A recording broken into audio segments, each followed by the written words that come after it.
So maybe we can start. Do you agree, Nikos and Philippe, Stephen? Yeah. Yes, of course. Yeah. Okay. Well, I'll introduce. I put in here in the chat the agenda for the session, but I'll just quickly introduce and then we can get started. So first of all, we'll hear from Nikos from CERT, who will do a presentation on the POCITYF tools for monitoring and assessing the impact of project solutions, which will foster the development of renewable energy communities. Then after Nikos' presentation, we will have 3 presentations from 3 different country perspectives, from the promoters of recent or ongoing renewable energy communities projects. So first, Philippe Silva from Portugal. After this, we'll hear from José Miguel from Andalusia in Spain. And then Stefan Krabsen from Vidov in the Denmark case. After this, Hans Martin will join us. He's from AIT, Austrian Institute of Technology, and he will present the main findings of a European-level study, which is focused on already operational energy communities. And then throughout all these presentations, feel free to leave your questions, comments in the chat, because we will have 40 minutes or so at the end of the session to discuss, to ask the presenters some questions. So please feel free to put your questions in the chat. And I think we can start. So Nikos, the floor is yours.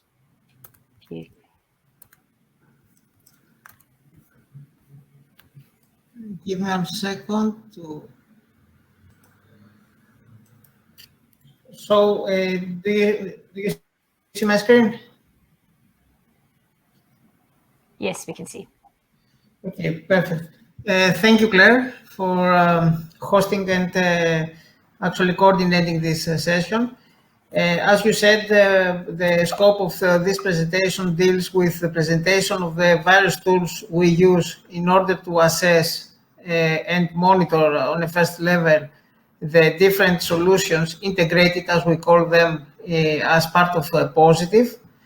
So this presentation is structured around 4 main sections. First, we will start with a very brief introduction of POCITYF project, European project, which is a Smart Cities and Communities one. Then we will go towards presenting the available POCITYF monitoring and data collection structure that currently is still under development and definition among the various POCITYF partners, but primarily the lighthouse cities. We will go through a very short presentation of available tools that are embraced into this architecture, and we will end up with some conclusions. Now, POCITYF is a Smart Cities and Communities project and mainly deals with the application of integrated solutions or solutions that promote the synergy among different networks, aiming to foster the energy efficiency and the increase of renewable energy sources along with storage.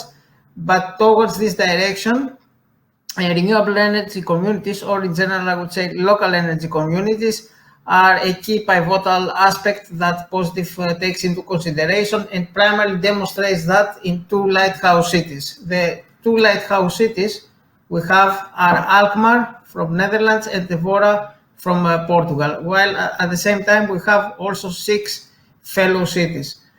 So briefly, just presenting the POCITYF, it is a European project composing of 46 partners, a multi-stakeholder one and multidisciplinary.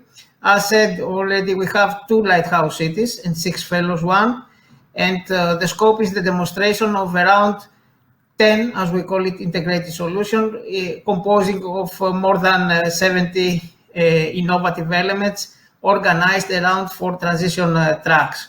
The scope is the demonstration of these technologies into several districts, with the vision then to transform them into energy POCITYF.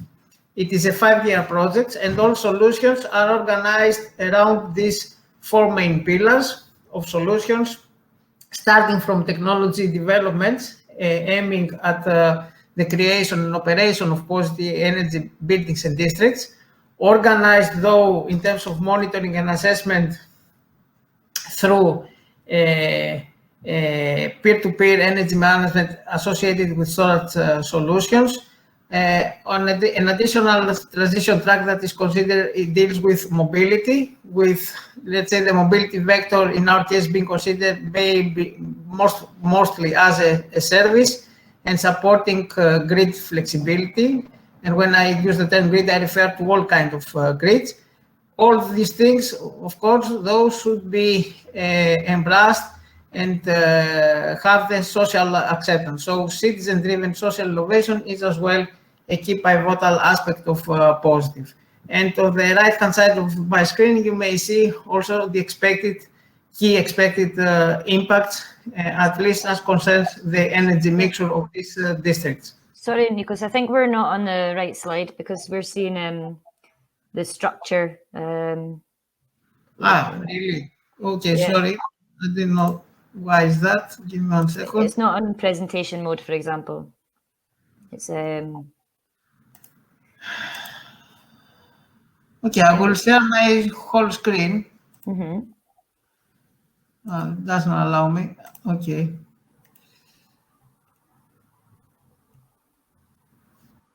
Perfect. Now, do you see yes, this? There we see presentation mode. It's the map of Evora. Yeah, exactly. So, apologize for this. I was not familiar. So I will go with this one. So in this slide, you may see actually the 3 districts that are considered in POCITYF for the case of Evora. It is, let's say, one of the districts is mostly residential one, which is Valverde, but also we consider the industrial park. So these are the boundaries here, and one additional district that lies within the city center, which is actually a cultural heritage district, which further implies some challenges that we need to meet in terms of innovative solutions that need to be deployed and also meet specific architectural requirements or to these limitations. So the general idea of the map is that you may see also the consideration of multiple types of solutions. I'm not going now into the details or to the lack of time, but in any case, one key aspect is the consideration of solar farms. And this is one of the main innovative solutions demonstrated in POCITYF in the sense of allowing these solar parks to provide green certificates to the operators of the district. So one idea that we bring is the installation of solar parks, if not within the boundaries of the district, but at least outside their geographical, let's say, boundaries, though with the support of the relevant DSOs, providing green certificates for the utilization of green energy. Going down to the level of the architecture that is used for monitoring and assessing different technologies, one can say that this is discretized in multiple layers, those that are depicted in this figure, starting from the down layer, which is actually the infrastructure layer. More or less, we try to follow, let's say, the smart grid architecture model in one way for those who are familiar. So we start from the actual infrastructure and through several monitoring devices, including sensors, BMS, gateways, other IT-driven hardware, we collect relevant data that we need, for example, power, production, and consumption profiles. We aggregate them into, I would say, data lakes. Both at the case of Evora, but also for the case of Alkmaar. Each of these data lakes are controlled and operated by relevant local stakeholders. And the idea is that we create a common repository of data, including also external open data sources as, for example, weather conditions. And each of the let's say, relevant technology providers or stakeholders, as for example, DSOs, as utilities, as for example, their own consumers in our case, can through a specific data analysis layer that encompasses various tools and analytics, in the end have access to several services that are being developed. So in short words, this is the structure of the architecture we apply. In the case of Alkmaar, this data lake is operated by Neroa. Alongside, there are partners who provide grid control models, also local country-based, I would say, platforms that foster the prediction of and forecasting of various key parameters, like, for example, weather or even production from several distributed.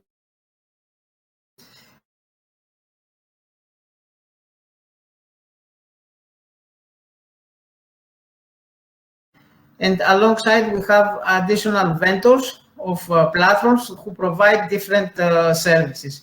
In all, both, let's say, ecosystems, we also have common tools that I will present later, which promote also the participation of prosumers, local citizens, through gamification platforms, mobile apps, and other, let's say, not very much technical for the purposes of this presentation applications. Now, going into some representative examples of monitoring and assessment tools. In this figure, you may see some details about the UbiWare data lake that is operated in Evora. One key aspect that is considered in both ecosystems is the utilization and application for available data that are gathered through smart IoT sensors and common interfaces that can allow data exchange in common agreed formats between available applications. And this is followed in order to increase the interoperability of available platforms.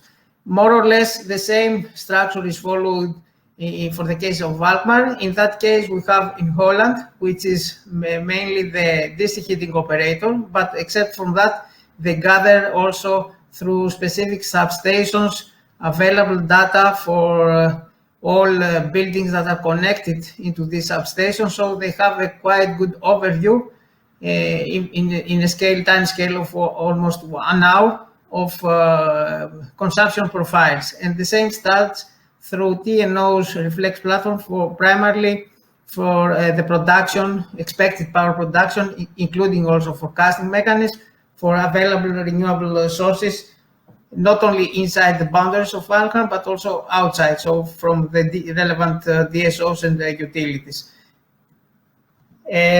Except from the in-place platforms that I presented that primarily use real-time data, we have, as part of our architecture, additional vendors outside these ecosystems.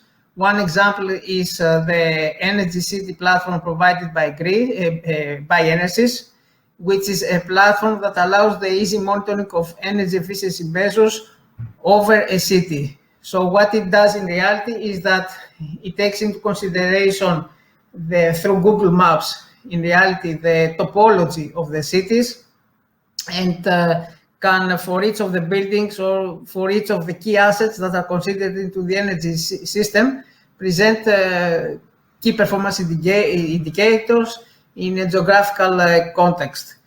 It also features an overview of the status of renewable energy infrastructure, both in place, but the additional advantage it offers is that someone can use this platform in order to run several scenarios.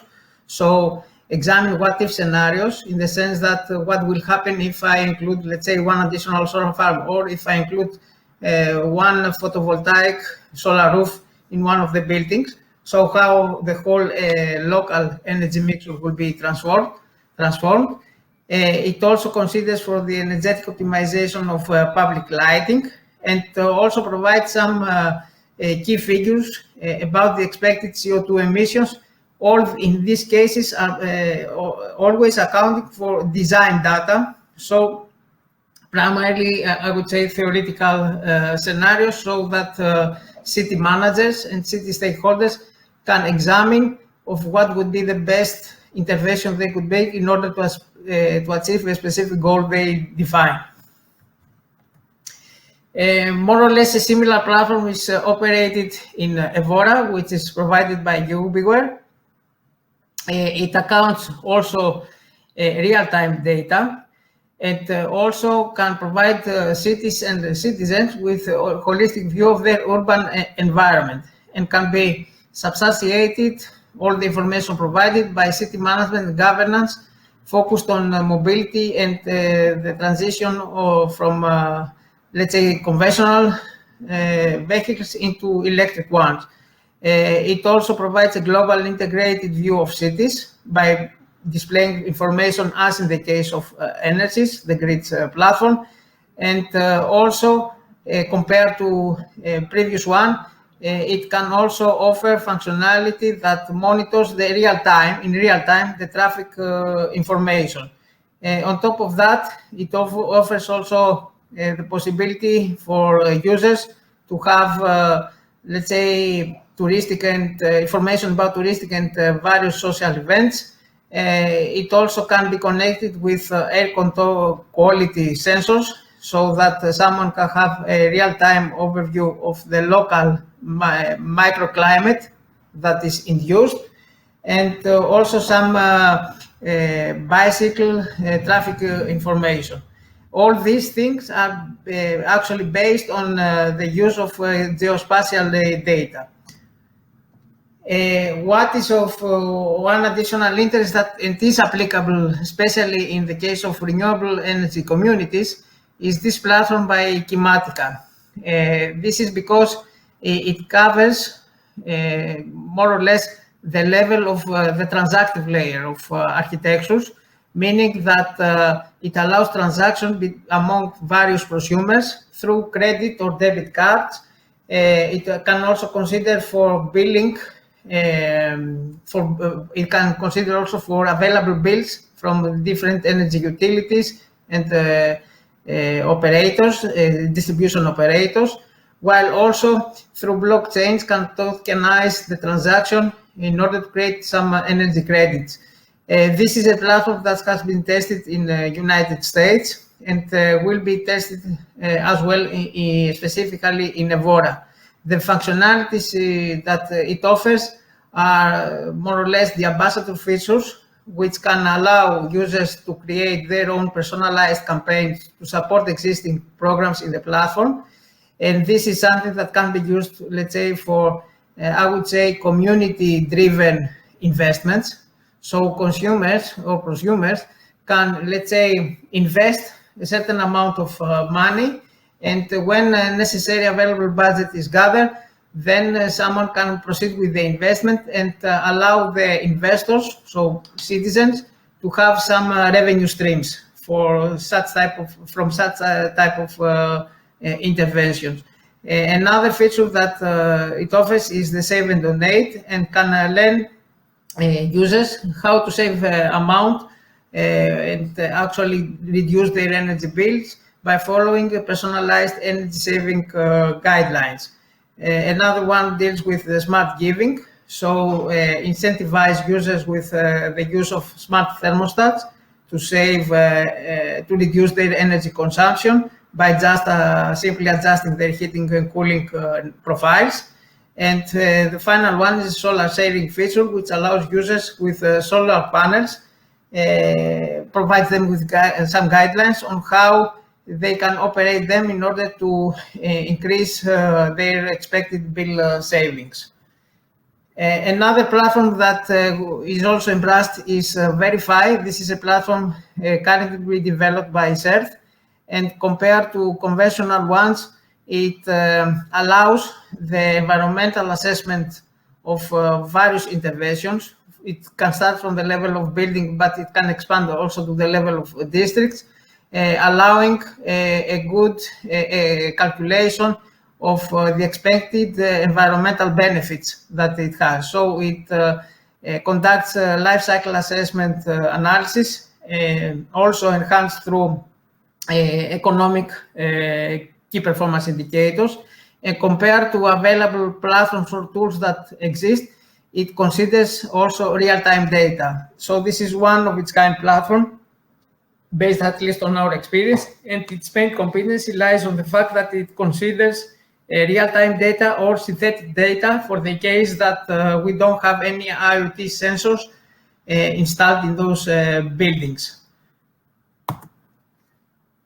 So the main beneficiaries who can take advantage of the information provided by Verify starts from the level of DSOs and stakeholders, because through these calculations and the relevant KPIs, they can examine and evaluate every type of energy grid-driven investment they make, while also accounting for the minimization of environmental impact, while also considering their network stability. So this platform is also connected with another tool of CERT, dealing primarily with energy calculations. It also offers the researchers to investigate sustainable energy actions using though real-time data or synthetic ones, which are much more realistic than just being based only on design data, and also supports communities towards investing and conducting interventions towards a zero carbon emission strategy. The next milestone for us is to connect that with the emission trading system, so that every CO2 calculated after being verified can be also transformed into, let's say, a monetary value. And I think that this will be a pillar for the next operation of renewable energy communities, how to transform CO2 emission saved also to monetary relevant KPIs. The final platform that we bring as well is an holistic, let's say, three-axis platform that can calculate not only the project performance index, aggregating in different time and spatial scales the available key performance indicators, but it also can calculate the sustainability impact index and the sustainability performance index. These indices are, let's say, defined by European Commission, and there is a specific algorithm that we calculate and methodology that runs in the background of the platform, where actually administrative offices of municipalities or city manager can assess in a holistic way the various interventions they want to implement on a city level, if necessary, before going, let's say, into the actual intervention, so can support them in the evaluation of different scenarios. It offers also a graphical user interface, user-friendly enough, so we designed that to be easily managed by even non-experts. I'm not going now into details, and all the information can be presented in through interactive charts. So as a conclusion, I would say that POCITYF as a smart city project relies on the application and development of a variety of monitoring tools, APIs, and analytics, allowing the holistic assessment of energy performance of districts. Renewable energy communities, as the three ones that I showed you in the case of Evora and one in Alkmaar, are inherently built into POCITYF, and all the tools that are part of overall POCITYF architecture envision to functionally extend the existing city information platforms, not only accounting for only the monitoring, but also using through data lakes the available data in order to foster the design and further operation of renewable energy communities. And in all these cases, the engagement of citizens is something that we should always have into our minds, because in the end, they are the active will of the whole evolution process. So with that, I would like to thank you, and I remain at your disposal for any further question or clarification you may need. Thank you. Thank you, Nikos. Yeah, lots of different tools and platforms that can help with the renewable energy communities field, whether in monitoring or operation. If people want to know more about POCITYF solutions, I believe some are listed on the website, so we can post the website in the chat. And yes, again, feel free to ask any questions, clarifications from Nikos. So now I guess we can move on to the next section of the workshop. So here we'll hear from 3 different countries and their recent or ongoing activities with innovation projects and renewable energy communities. First, from Philippe Silva from EDP New, and he will talk about the Portuguese case. So, Philippe, thank you very much. Thank you, Claire, for the presentation. I'll just share my screen. Let me see if I can do everything all right.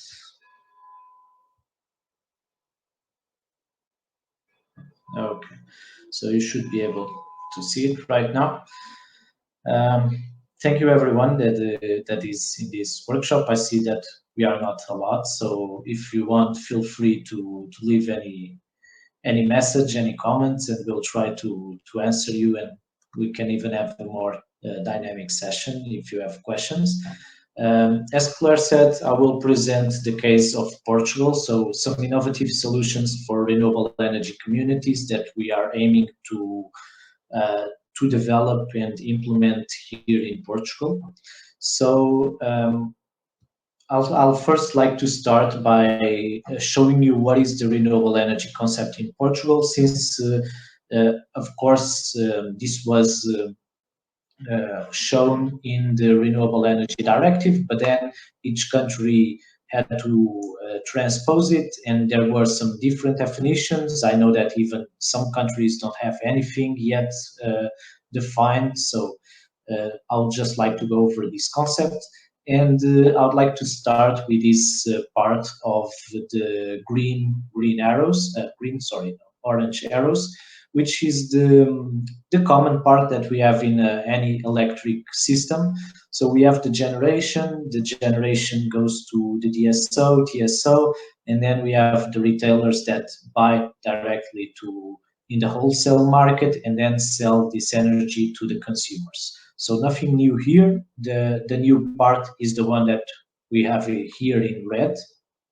And this is the renewable energy community, where we have some local generation, and then this generation goes to the local consumers or prosumers. The difference here, and I think this is a point that is specific of the Portuguese legislation and maybe other countries as well, is that in Portugal it is mandatory to have a renewable energy community managing entity. So this changes things slightly, not a lot, but I'll show you here. This is one of the examples of the changes. And one thing that I'll warn right away is that this is not a fixed model. So there is openness to other models, but right now there are not a lot, a few energy communities that are already up and running in Portugal, and this is the model that most of them are working. So what we have here in the pink arrows is the cash flow. So in a typical scenario, you would have consumers and prosumers buying energy to the grid, and they would pay the retailers, and then the retailers pay the system operators and pay for in the wholesale market, all that. The difference here in this scenario of the renewable energy communities is that you have a second bill, and this bill is to the renewable energy community managing entity. So there is other information that is important to have here, and this one is these two arrows that are left. And one is to operate this. How does the retailer know what they have to charge the consumers, and renewable energy community managing entity, what they need to charge? So there is something defined as the sharing coefficient, and I'll present this further down in the presentation, but basically this is some percentages of how the energy generated locally will be distributed. This information is then passed to the system operator that shares with the retailer, and then everyone knows what they need to put in their bills. But here, this is the common example of what is already being done in Portugal, but in POCITYF, we are trying to go already a bit further. So we are introducing some innovative solutions to this concept. And these are the solutions. I'll talk about them in the further slides, but just to present them quickly, it's to have larger scale community generation, to have dynamic sharing coefficients. I will explain what we mean by that. To have peer-to-peer energy trading. Nikos already spoke a little bit about this topic, and I'll explain it a bit further. To have the possibility of having this managing entity working as an aggregator, and as such provide grid services to the system operator. And finally, the last thing I'll present very quickly is just a managing platform that it can use some gamification to interact with the users of the energy communities. So starting with the large scale local production, this is just a simple topic, and mainly it's a limitation that we have here in Portugal, is that we cannot easily, it's possible, but it's not easy, to implement a solar farm, for example, that it's over 1 megawatt peak. This is because you need to obtain a production certificate that is usually obtained in solar auctions. So you can do lots of small scale solar farms, but you cannot do one large one. And in the case of energy communities, it would be a great advantage to build a large one, because we take the advantage of the scale and we can reduce the costs due to that. So our new concept, and this is not just a wish that we have, is something that we are speaking with the regulators right now, and we know that by the end of the year we should have some changes in the legislation, and hopefully we get something that allows us to do this. But our new concept is that if we guarantee that in this collective self-consumption, the excess energy will be under 1 megavolt ampere, then we can have installed powers over 1 megawatt peak. So this is just a simple topic. It's not very technical. It's more a regulatory topic, and it's very specific to Portugal. But I believe that in some countries you might have similar struggles. Then going over to the sharing coefficients, I explain briefly what are the sharing coefficients, and you can see what is the method that is being used right now. It's here in the left, and you have on the right the method that we propose to be used in the future. I'll start by explaining again what is the method on the left and what are these sharing coefficients. Basically, you have a local production of energy, and right now you need to define which percentage of the energy will go to each house. For example, here we have 50 will go to this consumer, 20 to this, 30 to this. Okay. Then what happens is that this information is sent to the DSO, and the DSO calculates exactly how much energy was was distributed to each consumer, and the billing goes according to this. The major problem here is that we ignore the excess energy here. So let's imagine that this first house would only need 30% of the energy that is being produced instead of 50. What would happen to those 20 that are left? That energy would be wasted, not wasted in terms of energy, but the financial value of that energy would be wasted. No one in the community would gain that value. So what are we proposing? Dynamic coefficients. And here, there is already something in the legislation pointing to this, but a bit different. The idea is that these dynamic coefficients work every 15 minutes, so are calculated every 15 minutes, while these ones are calculated only once every 12 months, so this division is only once per year. So the idea here is that this calculates every 15 minutes and it says exactly what is the energy that will go to each house. So by doing that, we are minimizing the excess energy, we are being able to take advantage of all of the energy that we are producing locally. And what I meant by what is already in the legislation is that there is a possibility of, instead of having static coefficients, having coefficients that are proportional to the energy production. But this has an issue that it's not very fair, because some users might consume more energy than others because they are not as worried with energy efficiency. They don't have appliances with A rating, they don't have LED lighting. So it's not a very fair method of distribution. So what we want to apply is this method that would send exactly the information of the energy to the DSO, and we could use other criteria besides the consumption of each consumer and what is produced to improve the fairness of the distribution.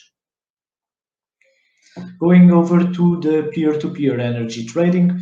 So here I will not lose a lot of time explaining the concept because Nikos already spoke about this. But the idea here is that we can buy and sell energy between the different peers without going to the retailer.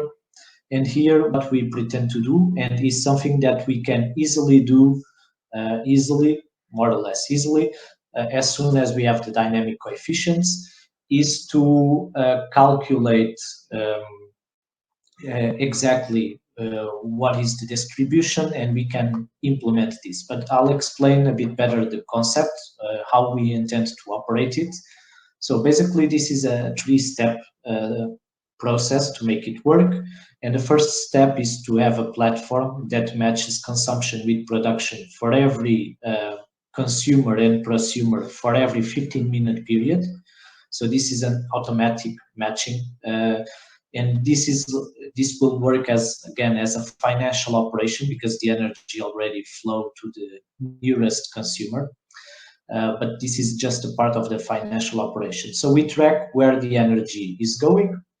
Then we do a modification to the sharing coefficients so that we can reflect this change. So one example would be, let's imagine that this consumer had excess energy of 50, and then this needs an extra 50.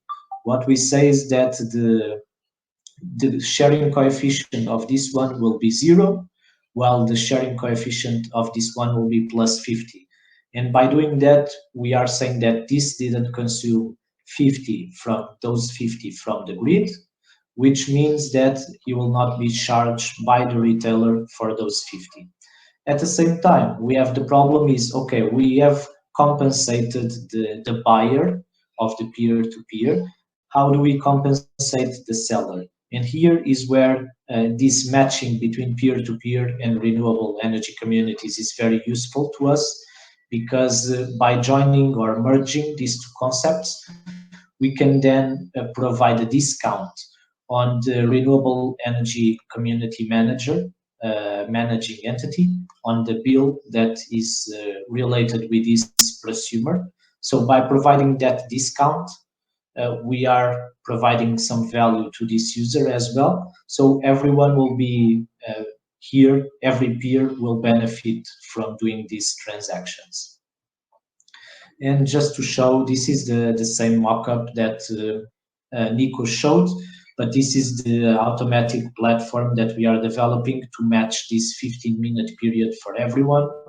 And here the idea is that this user logged in and she can look into these different users that have produced energy for the same 15-minute period. This is automatically done.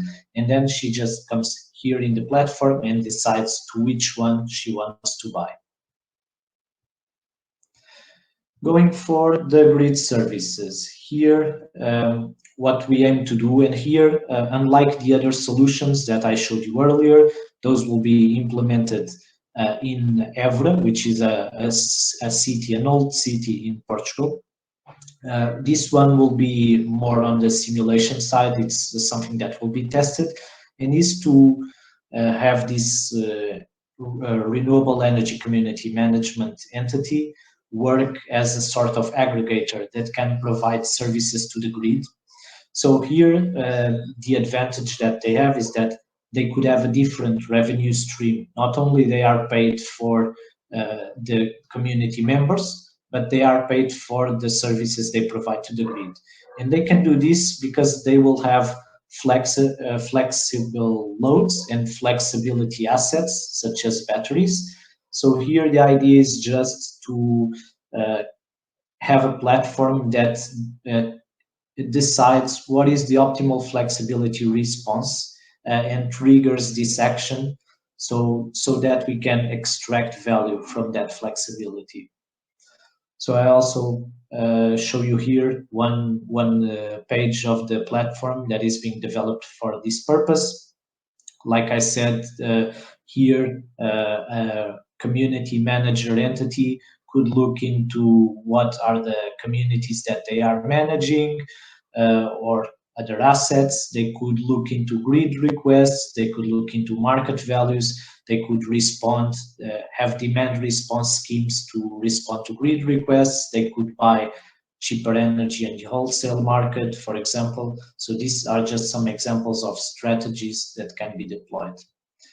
And finally, the last slide that I would like to show you is the Renewable Energy Community Management Platform. And here, unlike the solutions that I showed you earlier, this is the least technical solution.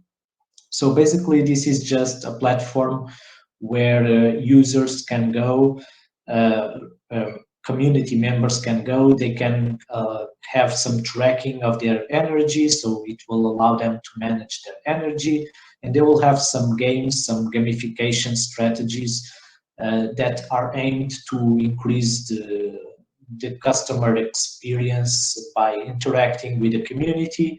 This could be also useful to trigger the demand response schemes that the renewable energy manager wants to trigger. And we also at ADP, we have a very similar platform that you can look that is being used with retail customers.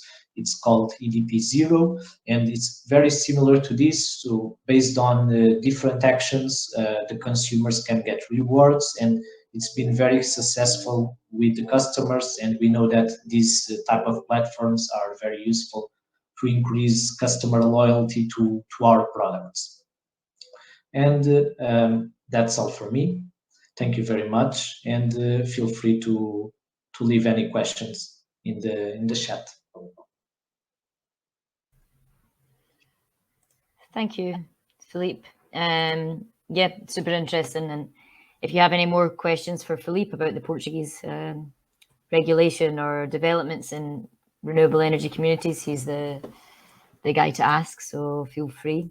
Next, we will go to Spain and hear from José Miguel Granados from Cooperens.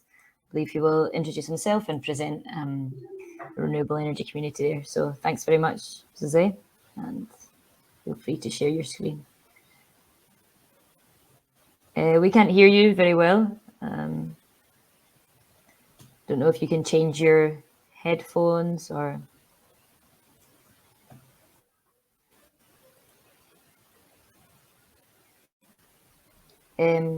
yeah, it's still a slightly blurry sound for the headphones.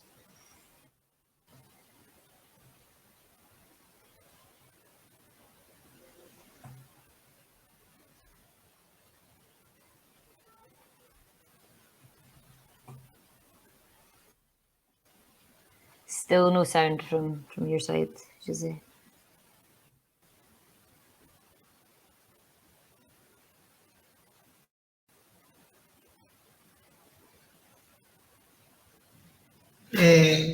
Claire, this is Nikos. Jose may have the same problem with me. So Jose, unplug your microphones, your headphones, or change the source. Can you hear me? Yes, now we can hear you. Okay, sorry, I'm also all the time having problem with this computer. So thank you, Claire, and thank you also to Gonzalo Esteban for the Energy Office from Granada, who invites me to be here. I assume you can see the screen. Yes, we can see. Okay. Yeah, so my name is José Miguel Granados. I work for Cooperacy. It's an energy cooperative here in Spain, in the south of Spain. We are promoting energy democratic projects like energy offices at some towns, also renewable energies. Lately, we are developing the energy community in Monachil, which is one of the first experiences here in the south of Spain. Very briefly, why did we start this energy cooperative? The energy market in Spain allows us citizens to be only in the generation and trading part. Transmission and distribution is private. So regarding trading, as citizens, again, if we would like to change the energy model or to work for the energy transition, I think we have to go to cooperatives. We have two markets in Spain: regulated one and free market. So in the free market, it is allowed to be all the companies like cooperatives ones that that really aim to change the system. In the other hand, we have big companies and another way of doing things. Regarding to generation, we are doing renewables, but we can choose large plants. Nowadays, we are having lots of large plants in Spain. We are really preoccupied with that because they are using a lot of land.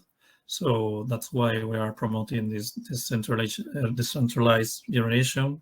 Maybe we are all here for that reason. And regarding decentralized, regarding self-consumption, we can do individual or collective. I mean, we started promoting renewable energy until 2 years ago, that or 1.5 years ago, that collective energy sharing is possible in Spain, so we can build this kind of energy communities. The Monachil case, this energy community is in Monachil, is a nice town in the south of Spain, near to Sierra Nevada, which maybe you know. We started last year, more or less 1 year ago. We got the prize from Sofia, an energy cooperative, and got 57. So we got this prize, not that much money, but allows us to start a participatory process. I'm a technical guy, so when you approach to the citizens with all these new kind of energy sharing or energy communities, it's really hard to get the attention or to explain or to achieve some results. So with this participatory process, we involve we are now 40 persons in the energy community. We got the constitution of the energy community in December. This was our roadmap like 1 year ago. Each part is like a fight. It has been like a fight. So first of all, which kind of organization? As you know, then the European law has the energy community 1 year ago mentioned in the laws, but still in Spain we haven't got our own law.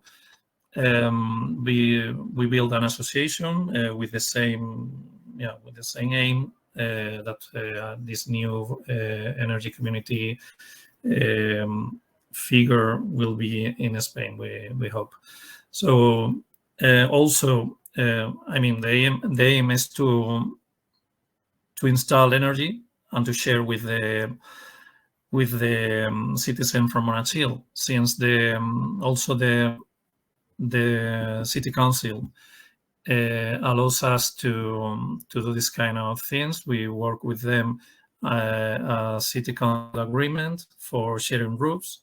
Also, we try to involve the council in funding, but we are doing ourselves. I mean, it's part of this is like again like a fight or a new thing in Spain, or one of the funds.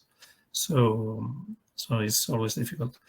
Yeah, how is working the energy community? I think Philippe explained his model. I think it should be nearly the same. In Spain, we have this 500 meters limit for sharing energy. So in the energy community, you can be a facilitator. I mean, you are the council, or you are a person who has a roof, so you can share to the community. You can be a consumer, of course. Also, we are taking into account energy poverty. These consumers has to be 500 meters to the installation. I think maybe in some months we will have these 500 meters. It will be more, like 1 kilometer, who knows? But still, we are for the moment we have this limit. So we work with that, and also you can be an investor. You can invest in the community, or you are outside of the community and you invest money to build the installation. Yeah, some pictures from the process. We were during the pandemic, so we have lots of meetings. When we can join, we could join. We did it. So it was also a hard process to do this kind of things with the pandemic. Until April, we worked with the city council for this this roof session approval, and also we started the registration of the association, members, and so on. We work with internal agreements. These internal agreements allows the money flux through the community.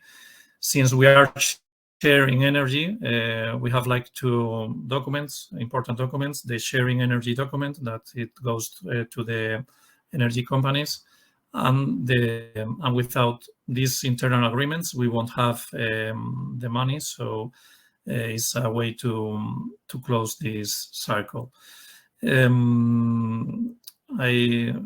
We started this Interreg flagship case. So we are working with them. If in fact in this Thursday and Friday they are coming to take some pictures and some interviews in Monachil. We also put here this 0.085 euros per kilowatts, which is our price, internal price for the energy that you get from the energy community. Nowadays we are having like 0.25 euros per kilowatt during the more expensive period. I think it's a good price. Still, if the person at home is not using properly the energy, it won't lose it. I think Philippe mentioned that they were losing this energy, but here in Spain, maybe it's different. We still have the excess energy is getting paid through the bill. So to a lower price, 5 cents cents, for instance. So the person has to use good energy, since one person buys at this 0.085, and is sorry, and if not, is having 5 cents only. So coming back from summer, we got one installation in the roof from the council. 10 kilowatts will be giving energy to 15 people in the energy community. 3 families will be from energy poverty, which they will pay less for the energy. And also we build 8 installations in households in the community. Here you have like like Monachil town, so you can see the energy cycles. These 500 meters. The house will be the installations, and the blue dot will be the people from the community, the consumers from the community. So different colors, just to be in beautiful picture. No, I mean the yellow one is working. The orange one is still needs some permits. So that will be the picture from Monachil. So with some installation, we got the 2 parts of the town. We are now sharing energy. It's not that easy to share the energy, since we all have to sign to physical sign this document for the energy companies and the internal agreements for the energy community. Next goal during this September or November will be monitoring the energy.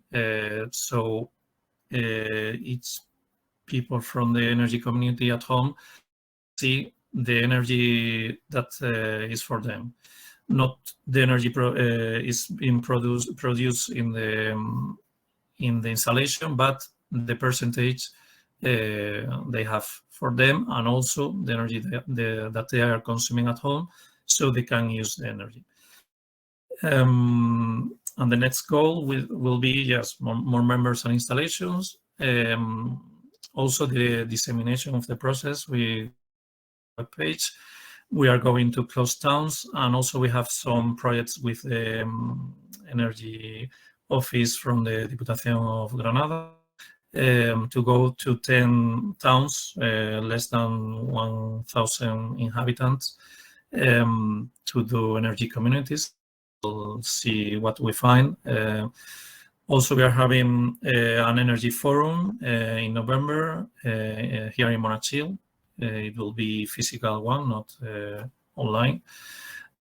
The goals from this forum will be to show the energy communities from social economy, since there are a lot of energy communities growing up. In Spain. We have to do the focus in the ones that come from the citizens. Also, the energy sovereignty and the energy solidarity is important thing we're going to do, since all the time we are talking about energy poverty, and we are trying to change this word for energy solidarity. This is a cool picture from the web. Yeah, that will be all from my side. Thank you so much, Jose Miguel. No, super interesting to hear the perspective in Andalusia. And if you can stick around for the Q&A after the next couple of presentations, it would be good to discuss more the different cases. But we have to move on to the Danish case. So Stefan, feel free to share your screen and present it to us. Read over. And anyone can leave some questions in the chat if they have some for Jose Miguel. All right, so you see my screen, right? Yes, we can see. Thank you, Stefan. And it's in presentation mode. Yes, looking good. Awesome. Well, thank you, Claire, and really inspirational to hear what's happening in Europe. I must say that it's a bit difficult to make these RECs, renewable energy communities, work in Denmark, but we're trying to get it to work. But I will talk more about that during my presentation. And I will talk about RECs and pilot projects as drivers for citizen engagement in Hvidovre. Really hard to pronounce. I will specifically talk about Energy Community Avedøre, which is situated in Hvidovre, and I will give you an example of some charging points powered by the sun and some experiences with working with small-scale pilot projects. Yeah, and I'm from a company called European Green Cities, and Hvidovre is a follower city in POCITYF. Yep, I will talk about Energy Community Avedøre, and its purpose is to buy, produce, consume, store, and sell energy with a focus on usage and expansion of renewable energy. And it's situated in, if you don't know Denmark, in Copenhagen. And it's part of a concept which we call Avedøre Green City, which is a concept developed by the citizens in the area. And it was founded the 18th of August 2020, and it consists of local stakeholders, the local high school, the Avedøre District Heating Company, the Avedøre Village, and the municipality of Hvidovre, and the film city, which you might know as Centropa. And then we have a really big part of the building blocks in the area is a social housing organization, and they are extremely interested to be part of the energy community. But as a lot of other of our challenges, the Danish legislation is prohibiting them from participating, which is really sad, actually. Well, the energy community Avedøre is defined by the district supplied by Avedøre District Heating. And this is actually really smart, because then we can coordinate all energy projects. In Denmark, I don't know if it's the same in the rest of Europe, but in Denmark, the district heating companies are not allowed to do anything else but selling and producing heat. They are not allowed to working with electricity. And it also provides the opportunity of using local experiences. They have a long history of administering district heating, and we can make this collective development, and we have mutual interests. The energy community Avedøre and the Avedøre District Heating Company is covering the same geographical area, which is actually also the same area as Avedøre Green City.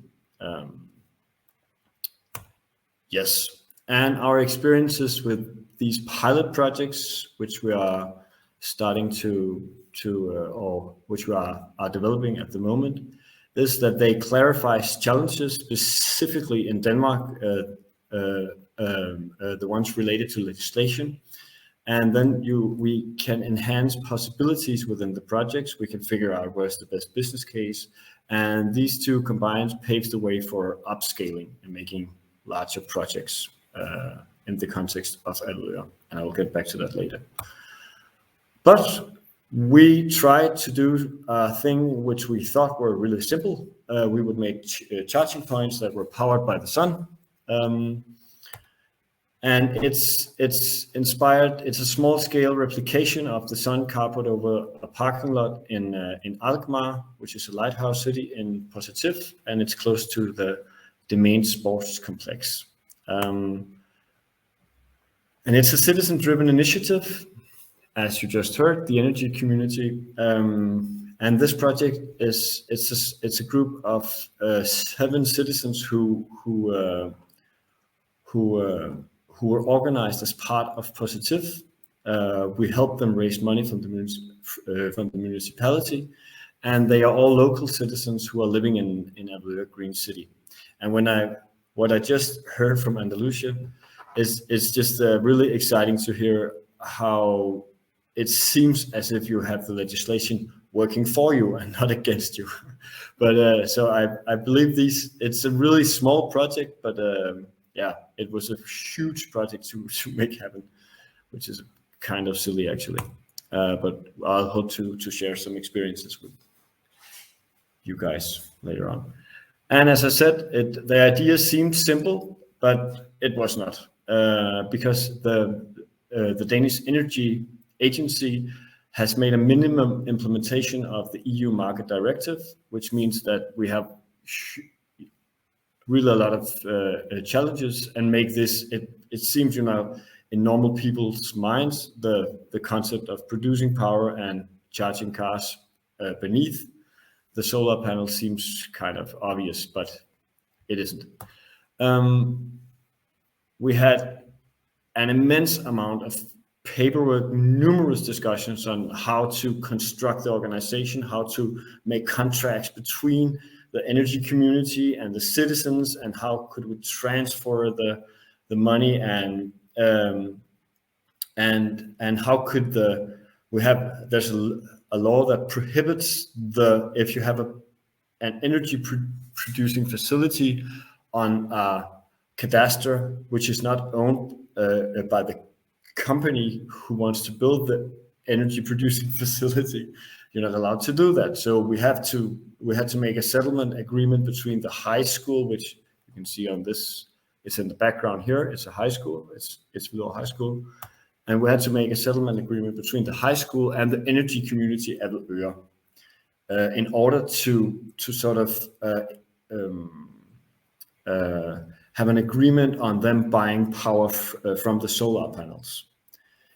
This is impossible for normal citizens to understand, and the legislation in Denmark makes like a logical solution seem, or makes them incredibly difficult. So as of now, the solar panels provides the high school with clean energy. So it's the energy community at Avedøre that sells the energy directly to the high school and not into the charging points as originally planned. And the charging points are actually solely supplied with power from the collective grid. But here we are. This is the mayor of Hvidovre who is plugging in one of the electric vehicles of the municipality. So, and in the eyes of the citizens of the area in Avedøre Green City, this is a success. It's a real thing. You can, it's there. You can, it's yeah. So it has a really important symbolic value. And what we've taken away from this project is that you really need, in Denmark at least, you really need local willingness to succeed. And you need close collaboration and trust between the different stakeholders, because we have to make all these kinds of weird deals and construct organizations in order to overcome the challenges provided by the legislation. And then I would say what I just said, the power of the simple. It's small, but it's real. So the citizens really feel that they are part of something bigger. And again, the sort of logic way of thinking that you have solar panels above something that runs on electricity, it seems logic, and it's important for the citizens to maintain this story. It's hard and time consuming in Denmark, but not impossible. And it sounds, I'm not saying that there are no challenges in other countries, but it's been quite a struggle here in Denmark. The really cool part about these pilot projects is that we now have really low risks, and we have this small project, and we are going to scale it up, and I'm going to talk about that in a while. And it's been of immense value to have experiences from across borders through the POCITYF projects, and have these dialogues with other cities, and how do you work with these legislative challenges. But when we're going to upscale, and the perspective of the energy community at Avedøre is we're going to establish a smart distribution management system. We are making a deal with a company that are going to establish a data hub actually on the cadastre of the Avedøre District Heating Company, possibly, and they will establish a battery as well. We are working with ATIS, which is this where you pump hot. Yeah, you know, I have like 10 minutes, so I might not go into that. And we will establish a windmill, 2 to 3 megawatt, and PVT panels, which is this mixture between PV panels and thermal panels. And because we have the district heating company and the energy community, we sort of have both elements, the heating and the electricity covered by these 2 organizations. And as of now, we have a new citizens group. As I mentioned, it was a citizen group of 6 people, and we now have 25 people, actually from the social housing organization I was talking about. They are really engaged in expanding the green mobility of the area, which basically means more charging points, because they are really interested in acquiring electric vehicles. Well, I hope I made the 10 minutes cut, and thank you for your attention. Thank you, Stefan. No, really interesting project and presentation. Although small, I think, you know, it's a great example of how energy communities may start and grow, and everything you learn in the challenges of setting this one up, hopefully will be useful in the future for Denmark renewable energy communities. If we'll have more questions at the end and discussion for the 3 examples of renewable energy community projects, but we can go now to the final presentation before our discussion. So if Hans Martin Newman is here, he will present the main findings of a European level study, which is focused on already operational energy communities. So Hans, if you'd like to introduce yourself and the presentation.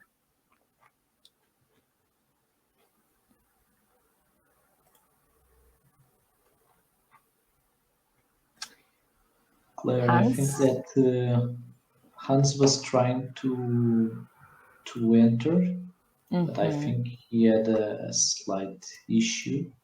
Okay. So maybe let's just wait 1 minute to see if he joins. Okay. Let's wait 1 second. If not, we can go to questions and join after. Here's Hans. Hello, can you hear me? Yes, with a lovely backdrop. Okay, yeah, well, great that I can join you finally. I had some technical problems, but I think now everything should be fine.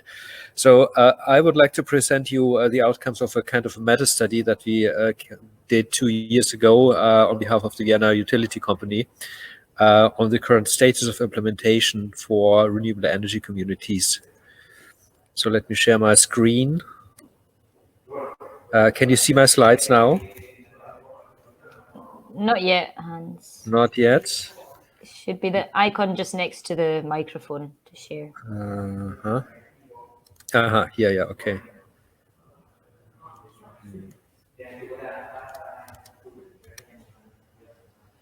So I go to the presentation mode. Is that fine? Yes, we can see perfectly. Okay, very good.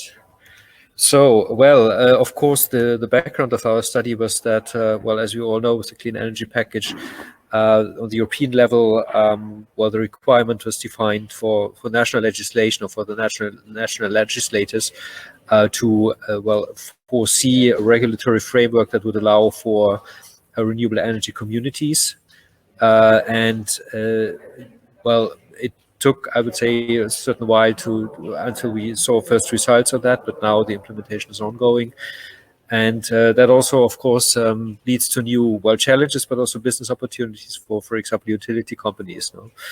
And therefore, the Vienna utility company asked us to do a desktop study on the current state of the art, on the current state of the implementation on energy communities. So how did we do this? We started with desktop analysis. We analyzed around 80 or more than 80 projects, actually, structured them based on how far the implementation has already developed. Many of the projects were still in planning phase. Several of them were in the implementation phase. Only few have been already implemented. We also structured this according to countries, European countries mainly. And finally, also at the beginning, we discussed if there's any influence of the, I would say, micro location, or whether it is in urban settings, in rural settings, in suburban settings. That was also something that we, at least at the beginning of the study, we discussed. In the end, we agreed with Wien Energy, with the Vienna utility company, after to have a closer look at in total 6 projects. POCITYF being one of them, because we are also a project partner of POCITYF. We know the stakeholders very well. Therefore, we analyzed also the case study of Evora, where we had very good data. Other than that, well, we analyzed several projects in Austria, and Germany, and Switzerland, and in the Netherlands, due to the similarity in regulation. That was actually the main reason. Of course, there's also among member states of the EU different approaches, different regulatory frameworks, and the feeling was that Switzerland, Germany, and also the Netherlands are maybe more comparable to the Austrian situation than, for example, the Nordic countries. We then analyzed the projects in detail, not just based on documents, but we also carried out with interviews with key stakeholders. I cannot now go into detail. I would just like to show you what this looked like. Now, for example, here I have the project sheet for Evora.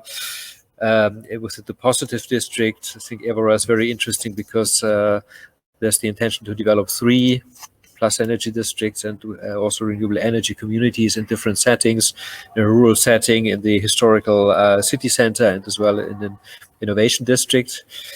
Also, I would say Evora and ambitions in POCITYF were at that time when we did the study, I would say, better developed than in other places. Yeah, that was another motivation that we looked at Evora.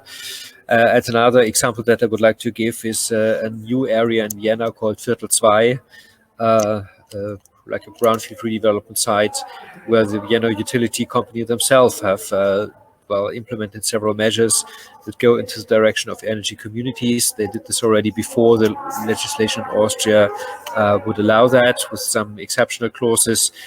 In particular, there was a lot of activity around blockchain, the use of blockchain for energy management at the local level being implemented. So what were the key findings? First of all, we looked at the motivations for the stakeholders to establish renewable energy communities. There was before we started the study, quite some speculation on what actually might drive this development. What we found out is that in the end, there are behind most of the projects organizations. It's not just one person, it's usually an organization. Might be a utility company, might be a research organization. I think these are the two most common drivers. In some cases, like in Amsterdam, for example, it's also the municipality. The motivations so far, I would say, mainly green ones, no ecological motivations. Also, there's the intention to give people who are, I would say, passionate about renewable energy to give the opportunity to organize themselves somehow, to move faster than others, maybe also to try out new technologies. What so far was not really, I think, really an issue was the topic of cost saving, or whether the technology and the organizational framework is not well developed enough. That might come in the future. At the moment, it's not an issue. There was also, maybe the last point, there were some speculations that maybe the whole thing, the renewable energy communities go more into a kind of a cooperative or grassroots feeling and setting. But it's not just that the projects usually were initiated by corporate actors, if you want, but also the communication structure was rather traditional. So we didn't find really traces for bottom-up communication or a strong grassroots network. On the energy side, of course, the aim is to increase the share of renewable energies, especially of the local consumption. Yeah, on-site, the on-site consumption, to reduce carbon emissions, and to integrate renewable energy in an efficient way into the next step and into the electrical grid.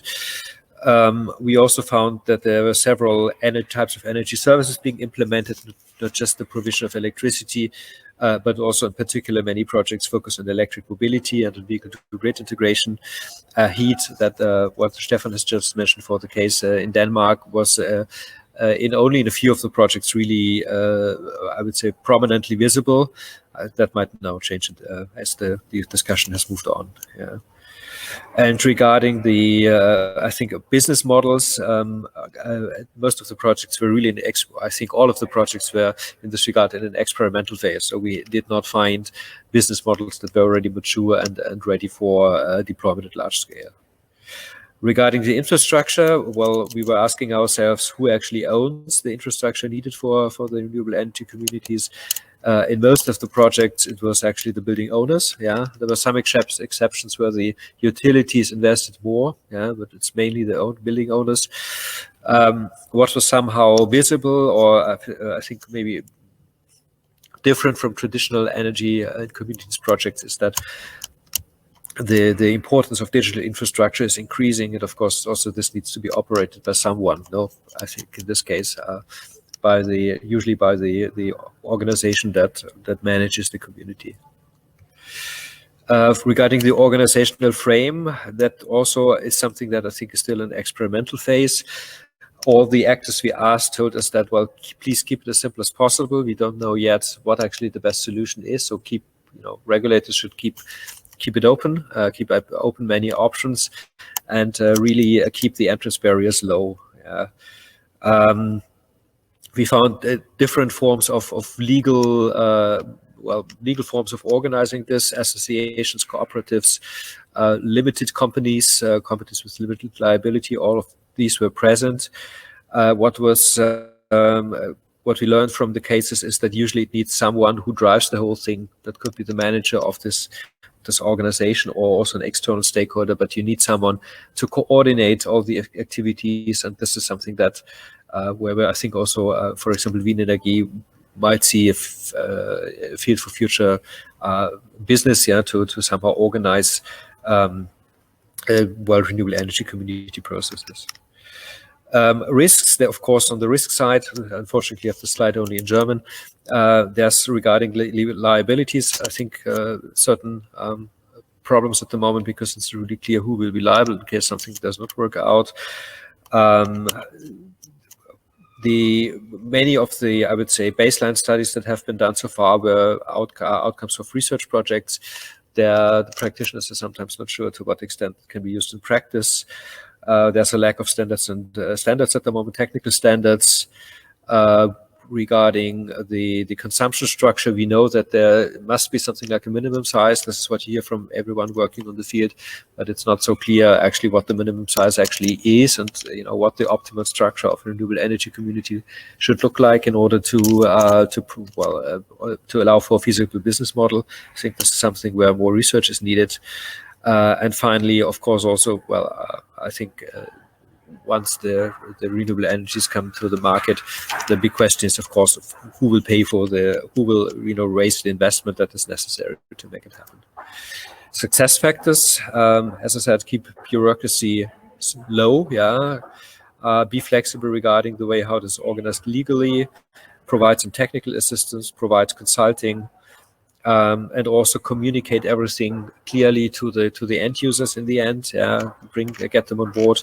And what we also found is that close coordination with the overarching urban planning objectives, in particular when it comes to decarbonization of urban development, is key and can be really a driving force for the development of renewable energy communities. So we ended then with a 4-step process. Start with a broad communication, involve all the relevant actors. Set up at the beginning a rather simple organizational framework, something robust, not too complicated. Raise investment, and in the end also coordinate with the long-term objectives of the cities, because the renewable energy communities, I think, are a key measure for the zero carbon cities that the European Commission are aiming for at the moment, and therefore it needs also coordination with urban planning objectives and with the long-term development strategies of cities. And with this, I would like to close. Thank you very much for your attention, and I'm looking forward to your questions.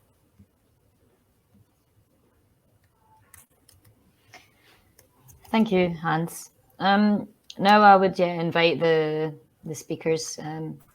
We can have like a discussion here. I have some questions for the speakers, but I think we have now half an hour, so I think it doesn't need to be a formal question answer format, but feel free to jump in if you have some more insights in the questions that have been directed to the speakers. So first one is for Philippe. So it was mentioned in the two presentations about the Spanish case and the Portuguese case, that in the Portuguese case, there was no value to the excess energy produced because we no longer have a feed-in tariff here in Portugal. I assume in Spain, there's still a small feed-in tariff. But can you explain that a bit better, Philippe, how the sharing coefficients work too? Thanks for the question, Claire. So the reason why there is no value for that excess energy to the consumers is one thing is exactly what you said about the feed-in tariff. So basically here in the renewable energy communities, users will not gain any money for injecting energy into the grid. So since you have this renewable energy community managing entity, this entity will be able to negotiate this excess energy in the market, possibly.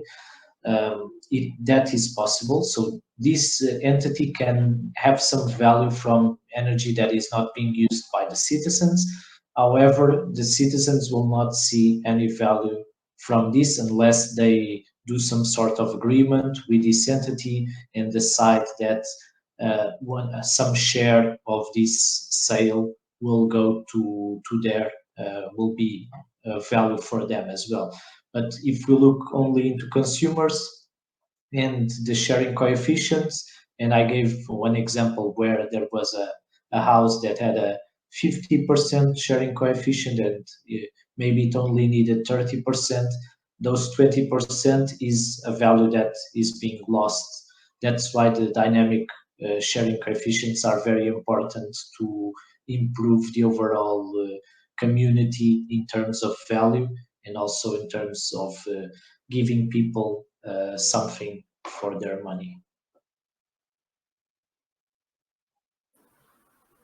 Yeah, just to follow up on that, in terms of the dynamic coefficients, what are the kind of parameters there that the sharing coefficients would take into account for a dynamic coefficient? Would there be any requirements as well on software, hardware kind of basis?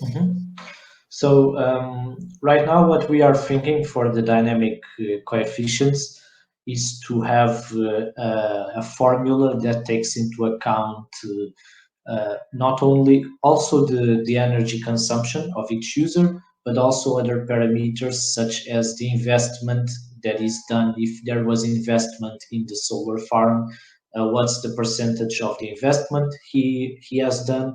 Also, for example, what is the total energy that is being generated?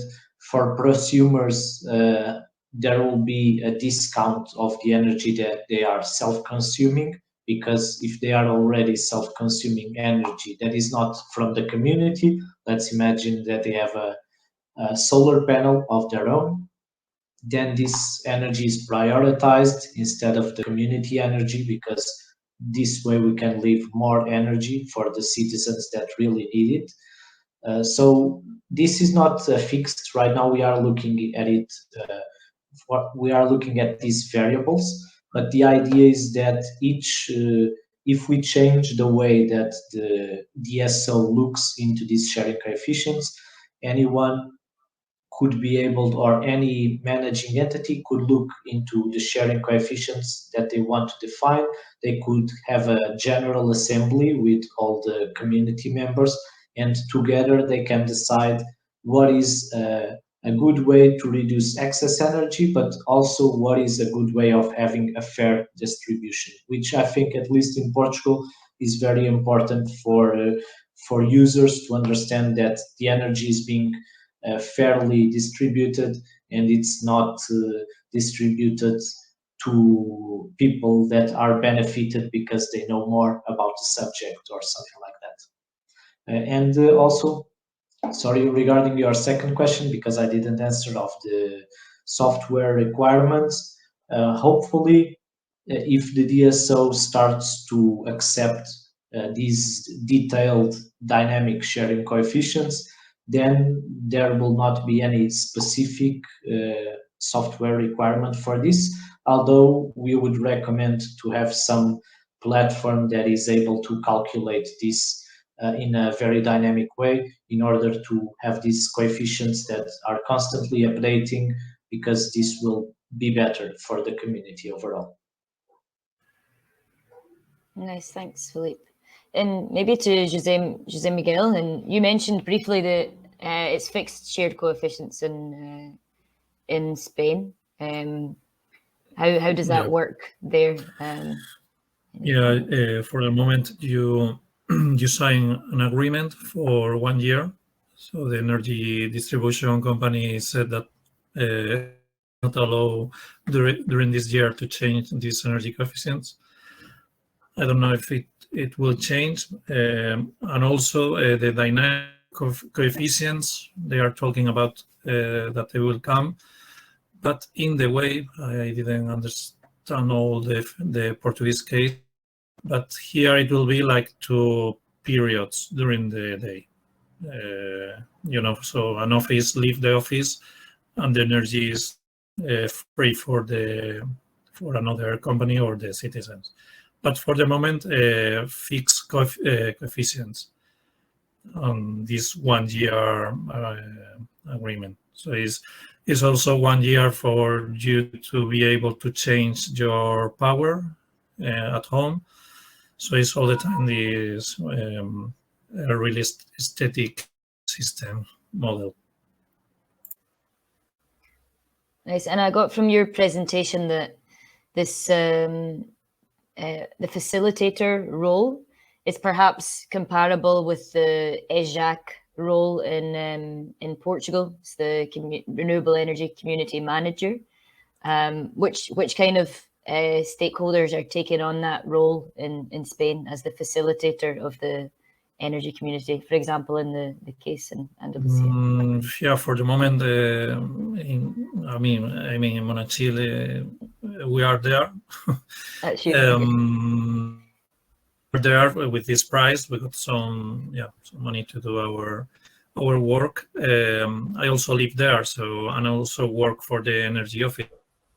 I'm having some hours for the energy community, but for the moment, that's a good question, and we don't have this solved since it has to be ruled by citizens and all the work done by citizens. Who will be leading and solving on all these problems? So for the moment, we are having some solutions. We are creating associations to once we have like 1-2 models, it will be easier to do the calculations, to have the monitoring. So we choose. If I live in some other town, I can choose this platform for the energy sharing or this model of. We will see. We are applying, or we are talking about doing something through an energy economy. To do this like a model or a big cooperative that can provide these services. This is our model, and also you can find a model through the administrations, but it's also on development right now. Yeah, that kind of leads on to a question that I had here for you. You mentioned that we are receiving funding for these first pilot projects. but if you foresee any business model in the future, once or if there are no funds to support these initiatives, or you believe that it will continue to need funding from. Sorry, yeah. Yeah, we are now having like, or the government is saying that we will have 100 million euros for these energy communities. I don't know if we will get some or for developing energy communities, but this is like transitory. I mean, it's at this moment. So maybe there will come funds, but without funds, we have to organize and to develop open, open software, like open solutions for. I mean, it's not that difficult. So, but the first one to do the Excel is hard, but and the energy monitoring, but afterwards it's easier. I mean, also we can share through Europe and so on. That's the way all these energy cooperatives in Spain, so Energia, for instance, and in Europe there are a lot are working. So if energy companies are working together, then it will be easier. Yep, I agree. And then Stefan, from your side, still in this theme of energy sharing within the community, I think you mentioned that for the pilot project, the sharing was between the high school and the energy community itself. Do you have any comments on this kind of energy community sharing part and the role of the facilitator of an energy community from the Danish perspective? Yeah, well, we have a secretariat of, I think it's called, yeah, that sort of manages and the economies and we have this. We are sort of acting as a developer of the energy community, and I completely agree with Hans that I'm not sure if anything would have happened if there hadn't been a sort of someone taking the lead and professionals working with this, because it's really complex in Denmark. We are trying to develop a software which combines AI and also that will be able to calculate when to put power into batteries, when the sun is shining, all this stuff. And when it's sort of feasible to buy from the market, you can have different profiles where you also ask the system to buy when it's most green, when the power is mostly sustainable. And I think that's really interesting. But in Denmark, we're really facing huge challenges with the legislation, and it sounds like you, Jose Miguel, that the government is directly supporting you financially. That's a really great initiative. And locally in Hvidovre, the municipality of Hvidovre are financing projects, and I actually also seen some business cases in using the energy community as a facilitator of projects which they want to happen, taking into account all these really high ambitions on CO2 neutrality. So but in Denmark, when you talk sharing power and across cadastres, we're facing huge challenges. So it's really theoretical at the moment, and I'm looking forward to it becoming more real in a way. I don't know if that answered your question. Yeah, no, it's definitely good to get the perspectives. It seems like, one of the things that Hans said was that bureaucracy should be less difficult to understand, but also it's a complex system to create, to manage in this case. So I had the feeling that I had to sort of protect the citizens from all the legislation and just sort of talking to them about the things that they would understand. Because it was so complex, and if I had sort of involved them in the entire process, they would have just, given up. Lost interest. Yeah. Yeah. Do we have any thoughts on how can we keep bureaucracy lower? I mean, that's a challenge that it seems we all face in different ways. But maybe the Portuguese perspective, Philippe, for our pilot projects and so on, what's been some useful practices in getting these projects off the ground? Yeah, in the case of Portugal, I think that the regulatory entity for energy has been really dynamic in the sense that they are promoting, not only they were quick to transpose this concept to the Portuguese legislation, but also they are promoting pilot projects, which is exactly what I presented to you. Those initiatives that we have were submitted in a pilot project, and that's where we are having conversations to apply all of this. So I think that's a very good step that they made in Portugal, and that facilitates a little bit this contact with the regulatory entities. However, of course, there is a lot of bureaucracy that I don't think there will be any way to avoid it, because it's we need to comply with some rules. There are rules for the retailers, there are rules for the aggregators, so there's need to be rules for the energy communities as well.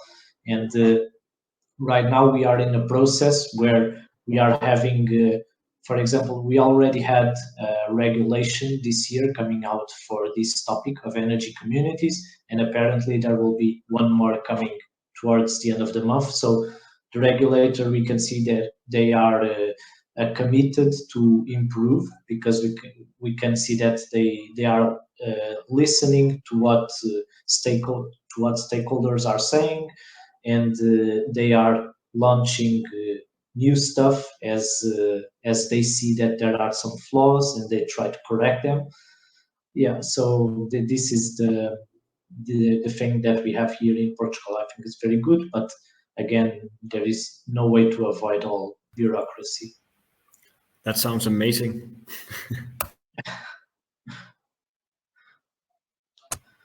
But do you think you can handle at least some of the bureaucracy through having these systems that can?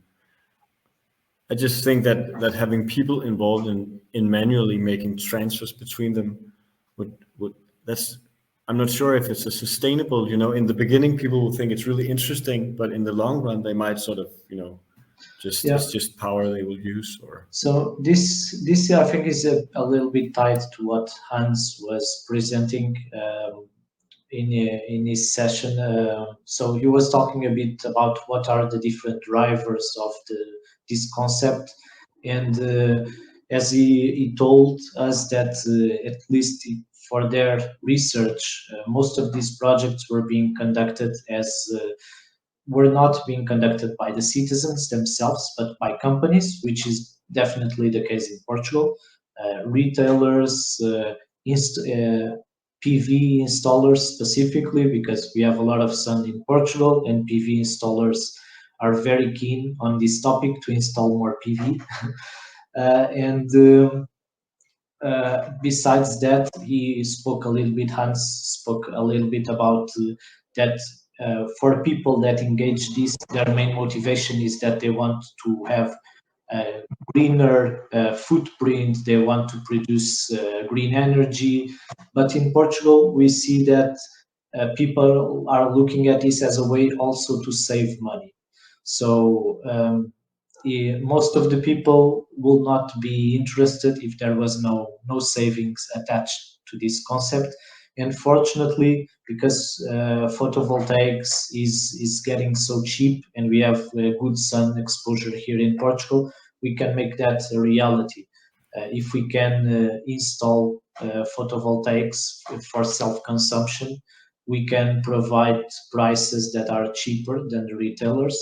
So we can make that true, and I think that's how this business will continue, because at the end of this, at the end of all, this is a new business model that is emerging, and I think these retailers and PV installers, aggregators, and other stakeholders will continue to engage people. Right now, we see a lot of them engaging with municipalities, with social neighborhoods, stuff like buildings that are owned by the municipality. We see a lot of that here.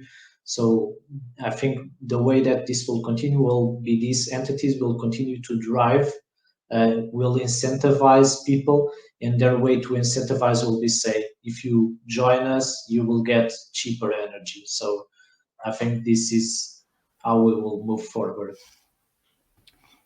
It's interesting, isn't it? Yeah, this role of the sort of corporate entities in the citizen energy community space, where renewable energy communities is stems from citizen energy communities. So this question of the role of the management, should it be citizens, should it be professional entities, is a super interesting one. I don't know, Jose Miguel, if you have an opinion on that from the more cooperative perspective.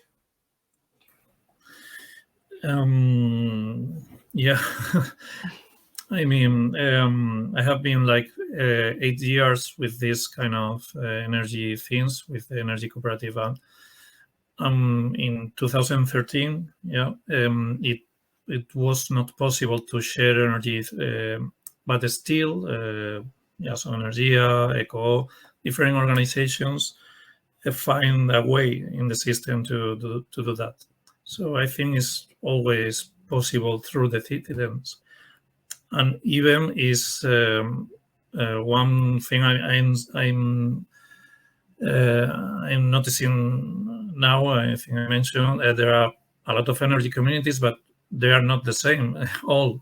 So we have to make that difference. It's important. It's possible through the citizens, and it's not the same that a big company can home install this installation. You don't know how much are you paying, but you see a discount in the bill during 20 years, but maybe in 6 years you will have your own installation bed. So this is really difficult to fight too. Yeah, and this opportunity for energy communities in Spain, because there are a lot of millions coming. I don't know what will be the end, but it still is so few money comparing with all the big sites projects the big corporations are doing. So yeah, I think we have the opportunity, but it's also difficult to fight with a big company coming home and saying you the same things we are saying all these years. Do you think there's a way that these two approaches have to fight, or there can be some way for collaboration? Or yeah, once a big company can permit less benefits, then we will find in the way. I mean, I have an energy cooperative. What's the difference? In my cooperative, we all know how much we earn, and there are no big salaries and no big difference. That's not the same in the big company. So once it changes that, I mean, it's the benefit itself. For me, I would like to have a salary for living, but I don't know to have more money from the people I'm advising. This is not the same in the big companies. So I think no. No.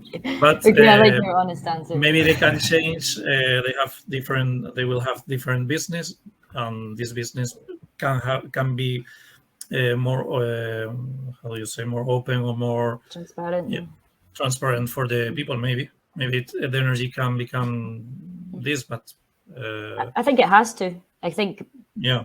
This is my personal opinion. I think it has to change. I mean, people will, things are changing, and citizens who have agreements with the other will begin to ask for more involvement in this. And I think the whole business model of an energy retailer may change as well. So yeah, it's changing. I mean, the energy bill, it was unknown at the moment some years ago, and now some companies are forced to show more transparent the figures. So it's changing in some way.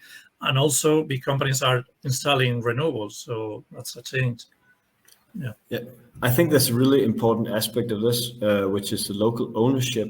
And I think that the story, at least in Denmark, it's not really being told that if the big energy companies are just doing what they're supposed to do, they will end up owning this infrastructure. And I think there's a unique possibility for the people to actually be part of their own, owning their own infrastructure. In Denmark, we have this long tradition with this, but it's sort of faded out. And I really hope to see that it's being revitalized. I was thinking, do you have experiences with when I've talked to investors, they get really interested in the aspect that you can use 100% of a surface on a roof, for example. In Denmark, because we are the power is not allowed to cross cadastres, we are sort of as a standard saying that you can only cover 30% of the roof with solar panels, because the rest will just be lost and you will actually lose money. So the energy community, distributing the power to other stakeholders who has a different consumption profile than you, makes it possible to cover 100% of the roof with PV panels, for example. And that's a really interesting argument here in Denmark, at least, because that actually makes for a better business case.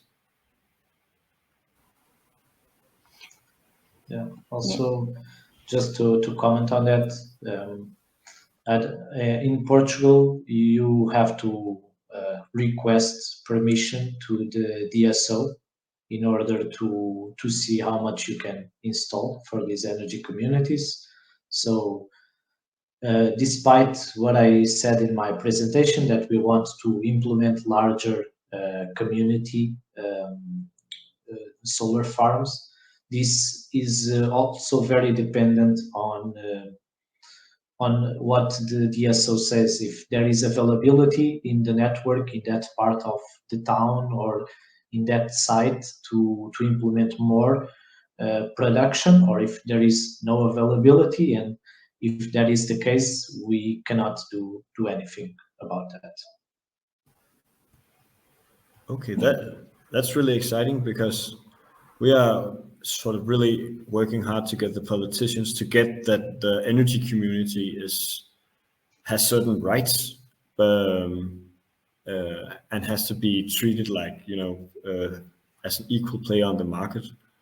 Do you have any experiences with using that argument in the Portuguese context? Maybe in Spain. I mean, I think, Jose, you mentioned in your presentation that 500, it was a distance of 500 meters you could possibly share. Does that rule come from the DSO, the legislation, or? Yeah, the legislation. 500 meters, and also it has to be the same,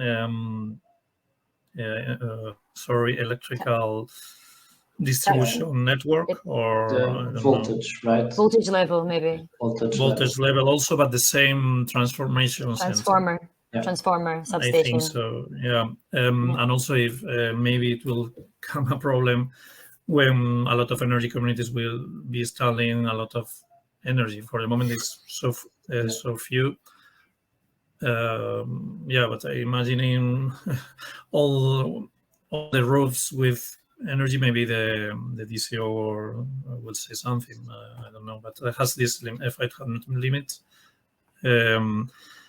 Also regarding the catastrophes, also, but it has to be one of these. The catastrophes, the 500 meters, or the energy transformation center. Yeah. Okay. So it's actually the same as in Denmark.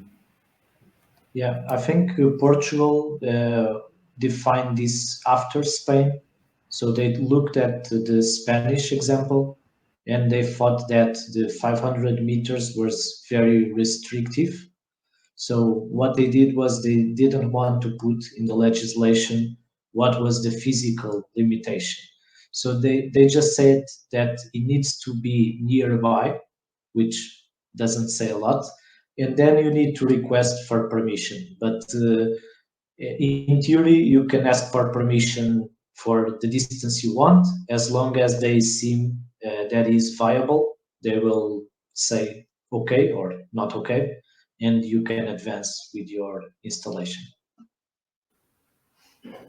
Nice. So I think we're coming to the end of the time. It's late, I guess, in Denmark and Spain as well compared to here, and it's just us here anyway. But that was super interesting for me, and I hope you guys as well. It was. Yeah, and yeah, we can keep in contact for future topics on this theme. But no, thanks so much for coming and presenting, and it was really interesting to hear the different perspectives. Thank you, Claire. Yeah, thank you. Thank you, Claire, and thank you to the people that was in the audience. I think we still have at least Gonzalo Esteban that I'm seeing commenting here. It's from Spain. Yes. It's a good one. It's still there. So yeah, it's just us. Okay, so thank you everyone. If you have any questions as well regarding these topics, feel free to contact us and we can further discuss this. Yeah. Okay. No, thanks a lot. Here. Have a good evening. Have a nice evening. Have a nice day. Ciao. Bye. Bye bye. Bye bye.